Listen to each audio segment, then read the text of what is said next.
In this second part of chapter 14, we are going to examine competition between substitution and elimination.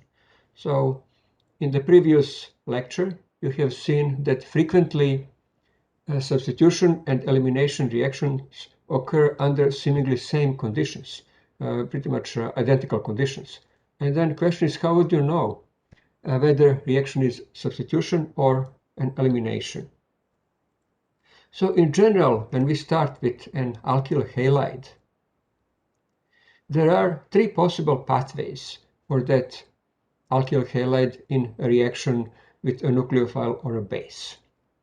First pathway, A, is reaction with a strong nucleophile, and that's SN2 reaction, so typical substitution. Reaction with strong base is path B, and that's elimination reaction, E2 elimination. Finally, if reagent is neither strong base nor strong nucleophile, basically weak base, weak nucleophile, then part C is followed, unimolecular reaction, and that's formation of carbocation. In the second step, this carbocation then can undergo either substitution or elimination. So that's the second step, product determining step. What this diagram shows us is that there could be competition between different reaction paths, but depending on the conditions, reaction is either unimolecular or bimolecular.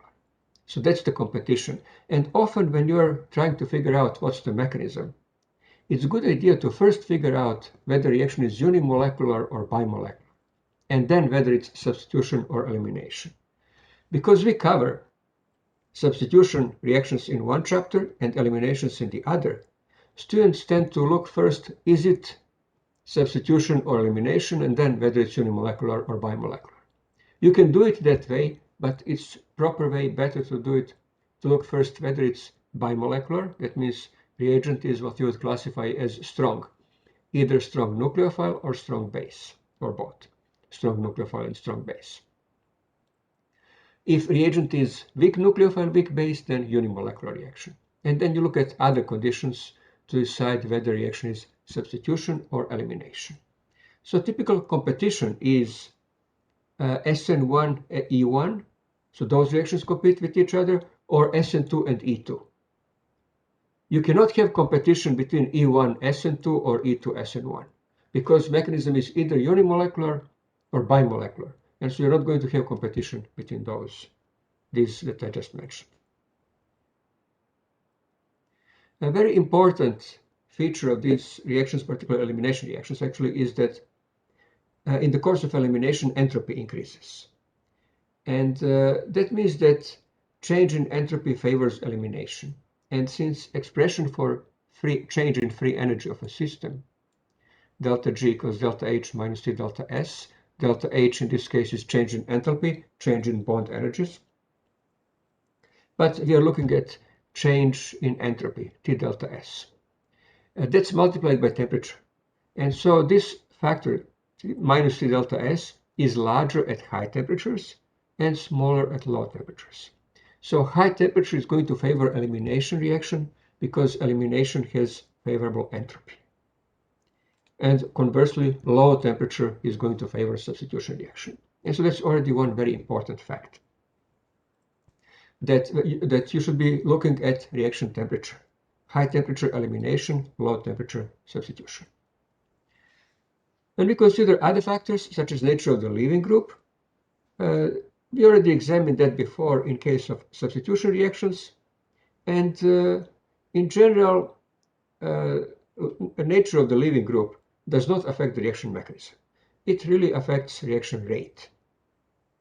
So species with a good leaving group, like iodine or bromine, will react at fast rate, with poor leaving group at low rate.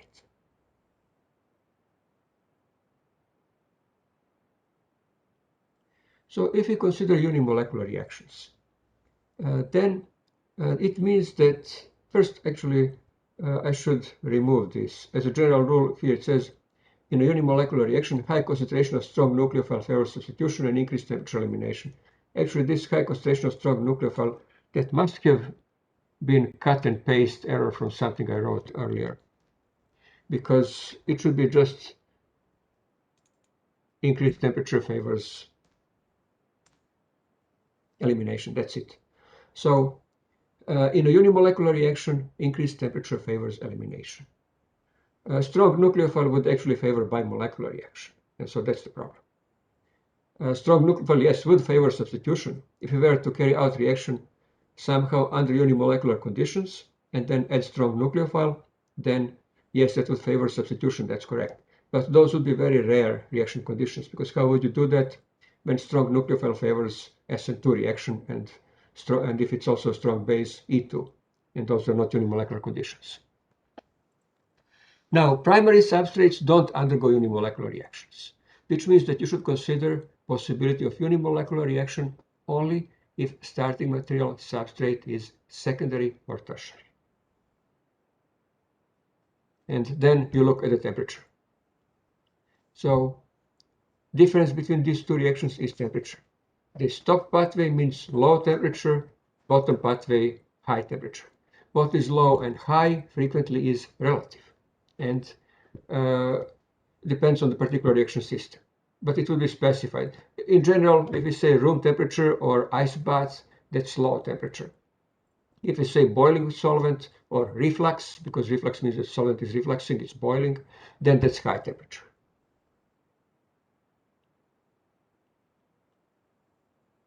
Situation is far more complex with bimolecular reactions, competition of E2 versus SN2. And so you should look first at degree of substitution, and that means both steric hindrance in the substrate and the base, then temperature, and finally nature of the base. So first, steric hindrance. E2 reactions are not sensitive to steric hindrance because the base attacks hydrogen next to the carbon that has the leaving group, that is bonded to the leaving group. And in fact, if you recall what we learned earlier in this chapter, increased substitution increases the rate of elimination. When you consider degree of substitution, tertiary substrate will react only by E2 elimination because tertiary substrate cannot undergo SN2 substitution. On the other hand, if substrate is primary, because for primary substrate, rate of SN2 reaction is the highest and E2 reaction the lowest, with primary substrate, SN2 reaction will be favored. With secondary, we have to look at other factors because secondary substrates are right in between and could go either way. Now, tertiary substrate, if conditions are substitution conditions, that would usually mean low temperature. Tertiary substrate can only undergo substitution. Primary could also undergo elimination, and you will see that in a minute, but temperature has to be high. Now, with steric hindrance in the base, if base is sterically hindered, then it is not a nucleophile because of the steric hindrance, and only can act as a base. And base as a reagent will cause only elimination reaction. So sterically hindered base will favor elimination, while base that is not sterically hindered is also strong nucleophile. And when something is both strong nucleophile and strong base, then it will actually act as a nucleophile and favor SN2 reaction. That's summarized here. Reaction of primary substrate, bromoethane. And so you can see how on primary substrate, one way on primary substrate to accomplish elimination. Default for primary substrate with strong base, strong nucleophile, such as hydroxide, but also methoxide, ethoxide, is substitution, SN2 reaction. But if we want elimination, we need to use sterically hindered base, like potassium tertiary butoxide. This is not a nucleophile, so only elimination reaction can occur. And then temperature.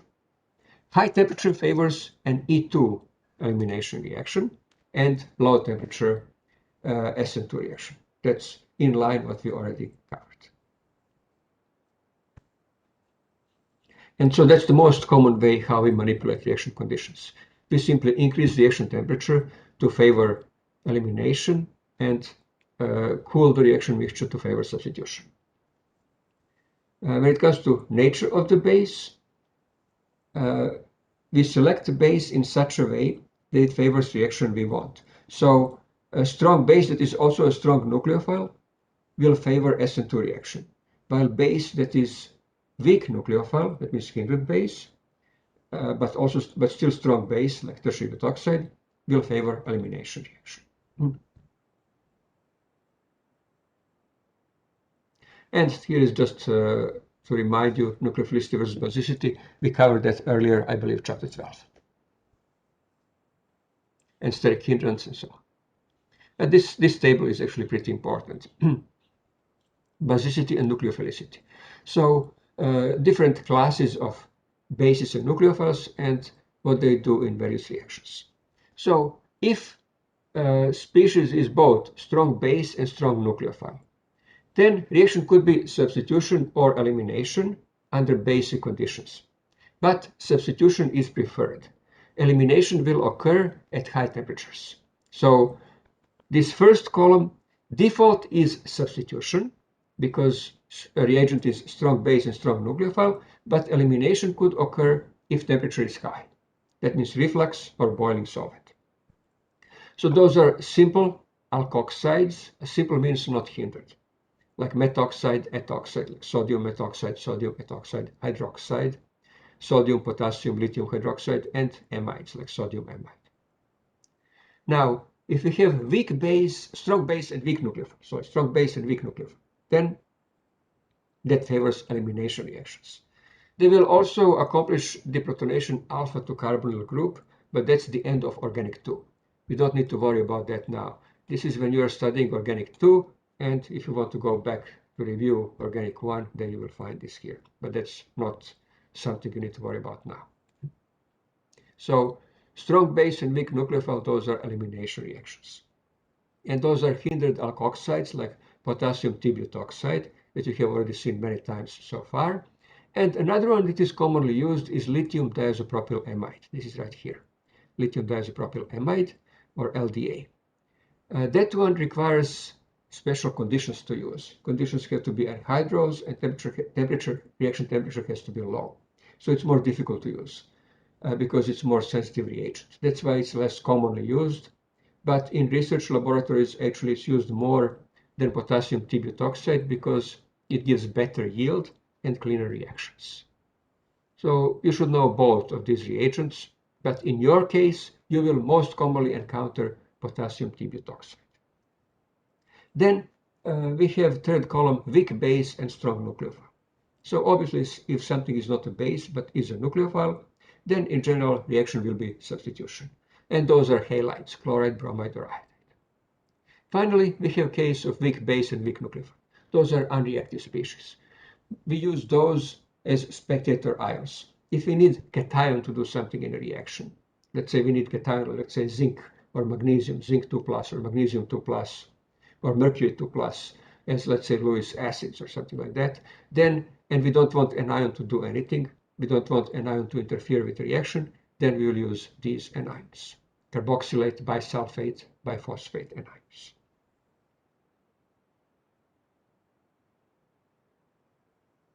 And so here is a summary. So this is perhaps the most important part of what I covered today, of today's lecture, this summary. So make sure that you really know this summary. You may want to print it and just go over it over and over again, pretty much until you memorize it. So methyl substrates in general react only by SN2 reaction mechanism. They cannot react under SN1 because methyl cation is not stable. And for elimination, you need at least 2 carbon atoms, and methyl group has only 1. So if something is methyl, methyl halide, methyl chloride, methyl bromide, methyl iodide, then it has to be SN2 reaction. Primary substrates undergo SN2 reactions as default, unless base is hindered. If base is hindered, like potassium tertiary butoxide or LDA, lithium diisopropyl amide, then it's E2 elimination. And of course, also high temperature favors E2 elimination. Secondary substrates are by far the most complex. So in a reaction with strong nucleophile or strong base, they react by bimolecular mechanism. And weak nucleophile, weak base, unimolecular. Usually weak nucleophile, weak base is the solvent. Under bimolecular conditions, you look at the nature of the nucleophile or base, which was the previous table we just covered. So steric hindrance favors E2 elimination, that's that second column, while otherwise SN2 reaction is favored. But even if SN2 reaction is favored, you look at the temperature. So high temperature will then favor E2 elimination. Under unimolecular conditions, the only thing you look for is temperature. High temperature, E1 elimination, low temperature, SN1 substitution. Tertiary substrates, in reaction with strong nucleophile or strong base must react by E2 elimination because tertiary cannot undergo SN2 reaction. With weak nucleophile, weak base, then reaction is unimolecular. And then again, you look at reaction temperature. At low temperature, mechanism is SN1, at high temperature, E1. And finally, alkyl fluorides. It doesn't matter what is degree of substitution of an alkyl fluoride, fluorine is a poor leaving group. As a poor leaving group, alkyl fluorides can undergo only E2 elimination, and that elimination is always Hofmann elimination. So remember that, very characteristic for alkyl fluorides. The only reaction they undergo is E2 and it's Hofmann elimination.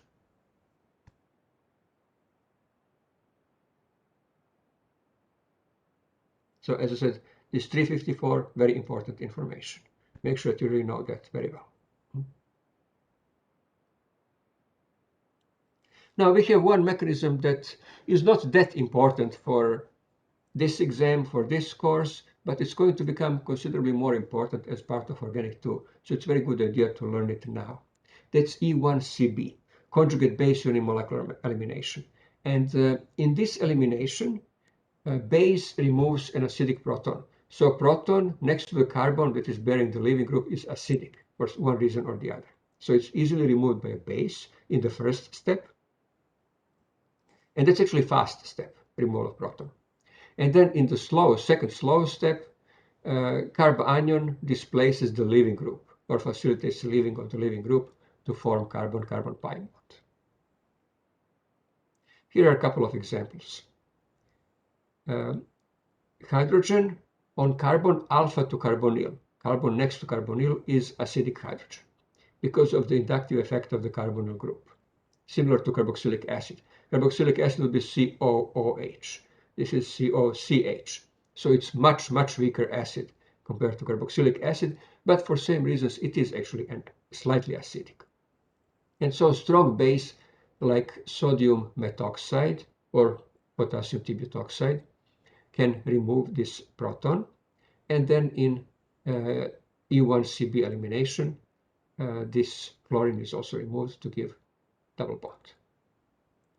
Alternatively, in this compound, we have 3 chlorine atoms with negative inductive effects, and they make this hydrogen acidic, as acidic proton. So it leaves easily as a proton, and so with the base, molecule of HCl is removed to give, in this case, triple bond.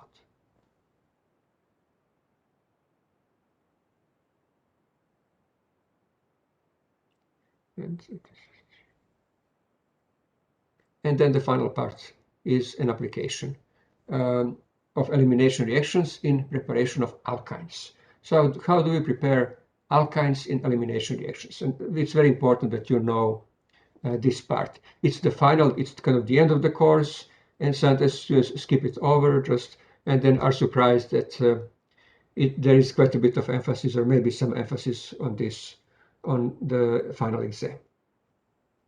So one of the best ways that we have to prepare alkynes is elimination of 2 molecules of hydrogen halide, either from geminal means 2 halogens are on the same carbon, or vicinal, 2 halogens are on the neighboring carbons. So geminal or vicinal dihaloalkanes. Of course, each halogen, in this case bromine, must have corresponding hydrogen on the neighboring carbon so that HBr can be eliminated. And we need 2 such pairs. So HBr and HBr2 pairs, HBr pairs, and then base that is strong enough to eliminate them to give alkyne. One base that is suitable, and we need very strong base, is sodium amide. And keep in mind that we need 2 equivalents of sodium amide, because 2 equivalents of hydrogen bromide are being removed. And in this case, product is terminal alkyne. If we carry out reaction with weaker base, like hydroxide base, potassium hydroxide, at room temperature, or if we use only 1 equivalent of sodium amide. Of course, 1 equivalent of sodium amide can eliminate only 1 equivalent of hydrogen bromide. And potassium hydroxide, even if we use it in excess, 2 equivalents or more, will still eliminate only one equivalent of hydrogen bromide, 1 molecule of hydrogen bromide at room temperature. So product is vinyl bromide. So remember these conditions. Either potassium hydroxide at room temperature or sodium amide, only 1 equivalent. Product is vinyl bromide. That's a method to make vinylic compounds.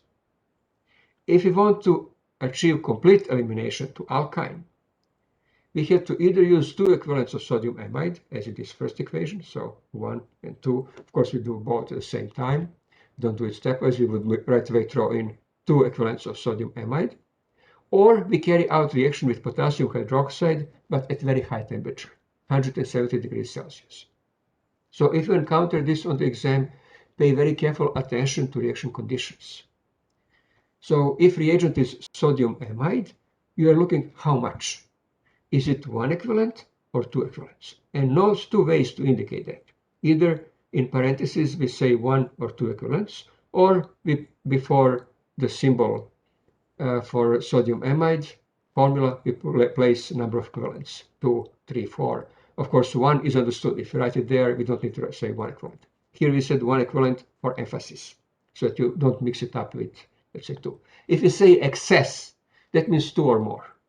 So excess means more than enough to do everything for everything to react. So that's if sodium amide is the reagent.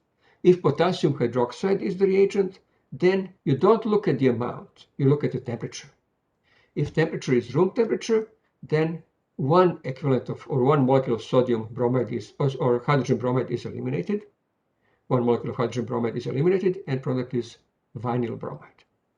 If reaction temperature is high, 170 degrees Celsius, then starting either with dibromide or vinyl bromide, we get corresponding alkyne as the product.